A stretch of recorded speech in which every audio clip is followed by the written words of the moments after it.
എൻ്റെ സുഹൃത്തുക്കളെ, നിങ്ങളെ വീട്ടിലുണ്ടോ ഇതുപോലത്തത്? ഒന്ന്, ഇതൊന്ന്, രണ്ട്. ഓണവും കഴിഞ്ഞ് ആവിട്ടത്തിന് അന്ന് കുറച്ച് പൂവിട്ടതാ. ആ പൂവിൻ്റെ ഒരു അവസ്ഥ, പൂവിൻ്റെ ഒരു ഫോട്ടോയും കൂടി ഞാൻ എന്താ ചെയ്യുന്ന രണ്ടുപേരും? എന്താ ചെയ്യുന്ന രണ്ടുപേരും?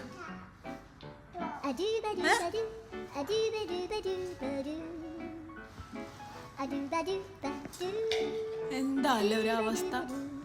ഒന്നും പണിയില്ല, കുറച്ച് റെസ്റ്റ് എടുക്കാം എന്നും വിചാരിച്ചൊന്ന് കിടന്നതാ. റെസ്റ്റും കിട്ടി, എല്ലാം കിട്ടിയത്. ദശി